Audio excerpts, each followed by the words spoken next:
These are the buildings of modern Beersheba, which is a city of some 250,000 residents. It's the biggest city of the south, one of the biggest cities in Israel. And it's obviously over the remains of ancient Beersheba. Frankly, the exact dimensions of ancient Beersheba are not clear. The Turks, on the turn of the 20th century, established a new city, what's called today as the Old City. And in that construction, they probably recycled a lot of remains from older times, like Byzantine times. Various excavations conducted sometimes as salvage excavations for the expansion of the city discovered various remains.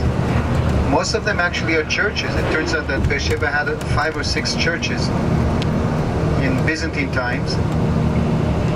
And yet the Iron Age Beersheba is not really known upon its roundabout, upon its location.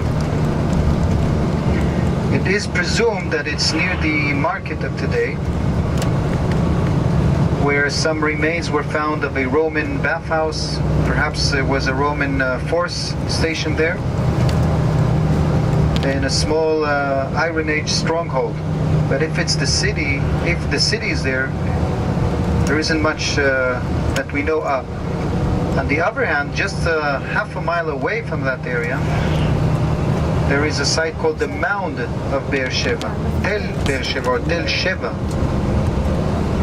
which is a small but clearly high hill above the stream of Beersheba, which proved to be a well-built, small but well-built city from the Iron Age. It's one of the only places where, maybe Megiddo is the other example, where a layer was peeled off completely of the surface, exposing the Iron Age level 3 quite clearly. So we see urban design, we see streets, we see gates, we have a water system also.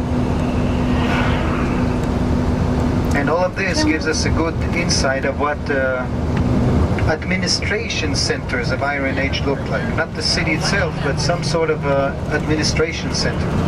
It demonstrates another point, that a city can sometimes have 2 locations. One is where the general public resides, and one is really where the administration is. It can sometimes be the Acropolis of the same site, but in the case of Beersheba, it was 2 different places. Or so it seems.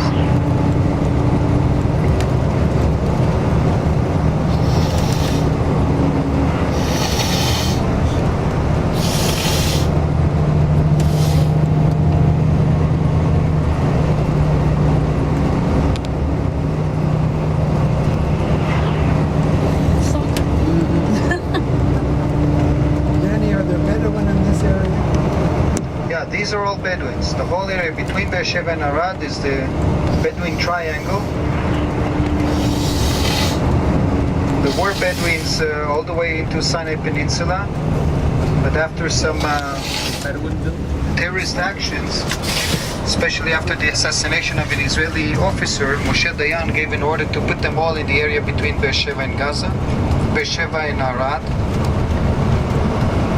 And they were quite small in numbers, but the Bedouins, in their culture code, they like to marry more than one wife. It's against the Israeli law, but they argue it's a Muslim tradition, and the Bedouins, and only the Bedouins, will have those who can more than one wife and make a lot of babies. It's also a way to get welfare support, but doesn't really do any good for anyone involved, the parents, the mothers especially, or the children. It just perpetuates the poverty.